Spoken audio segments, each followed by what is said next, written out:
Assalamualaikum warahmatullahi wabarakatuh. Halo teman-teman, perkenalkan nama saya Deni Senayu dengan stamp UG701-20090, merupakan mahasiswa farmasi Universitas Tadulako, Fakultas Matematika dan Ilmu Pengetahuan Alam.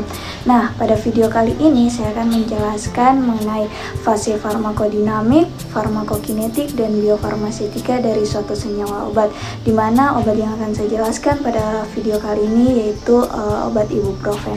Baik, jadi sebelum masuk ke dalam penjelasan fase-fase tersebut, terlebih dahulu saya akan menjelaskan mengenai ibuprofen, di mana ibuprofen ini adalah salah satu inflamasi non-steroid yang digunakan untuk analgesik dan juga antipiretik. Ibuprofen ini dia sering digunakan dengan frekuensi pemakaian berulang kali dalam sehari dan juga dapat menyebabkan efek samping, yaitu seperti gangguan saluran cerna. Nah, ibuprofen ini dalam biofarmaseutik classification system atau BCS ini dia termasuk ke dalam kelas 2 atau obat dengan kelarutan rendah, tetapi memiliki permeabilitas yang tinggi. Kemudian mekanisme kerja dari obat ibuprofen ini adalah bekerja dengan cara menghambat enzim siklooksiggenase sehingga konversi asam arachidonat itu menjadi terganggu. Jadi ada dua jenis siklooksiggenase, yaitu ada COX-1 dan COX-2, di mana pada COX-1 ini dia terdapat pada pembuluh darah, lambung dan juga ginjal, sedangkan COX-2 ini dia berada diinduksi oleh terjadinya inflamasi oleh sitokin dan juga merupakan mediator inflamasi. Efek samping yang paling sering timbul ketika kita mengonsumsi obat ibuprofen ini seperti sembelit, mual, sakit kepala, pusing, ruam, muntah, dispepsia, dan diare. Kemudian interaksi dari obat ibuprofen ini jika digunakan bersama dengan obat antikoagulan seperti warfarin, dia dapat meningkatkan resiko efek samping ibuprofen seperti ulkus peptikun atau perforasi saluran cerna. Formulasi dari obat ibuprofen itu yaitu berupa sedian oral, topikal, suppositoria, dan injeksi yang absorpsinya itu dia tidak dipengaruhi oleh makanan. Kemudian kontraindikasinya yaitu pada kehamilan 3 bulan terakhir dan pada ibu menyusui. Kemudian bentuk sediaan dari ibuprofen ini yaitu pada obat generik yang tersedia itu dia berupa sediaan tablet 200 mg, 400 mg, dan 600 mg. Kemudian ada tablet salut selaput 200 mg dan juga 400 mg. Baik, jadi yang pertama kita masuk ke dalam fase farmakodinamik.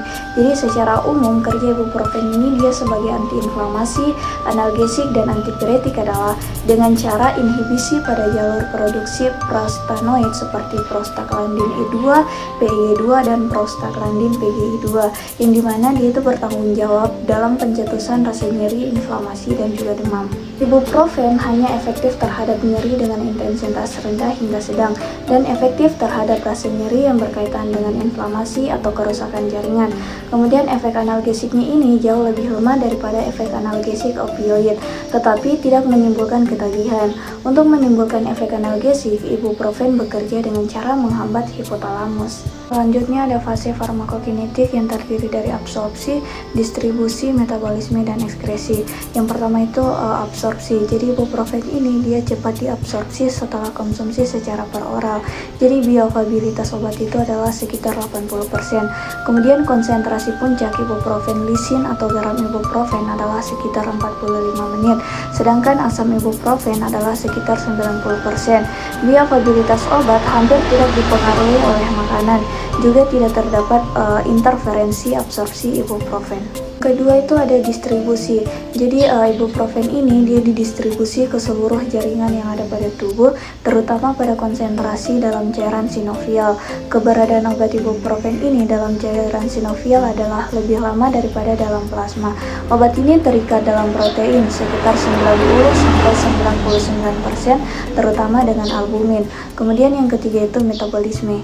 Jadi ibuprofen ini secara cepat dimetabolisme dalam hati, menghasilkan metabolik seperti asam propionat. Terakhir itu ada ekskresi. Jadi waktu paruh obat adalah serum sekitar 1,8 hingga 2 jam.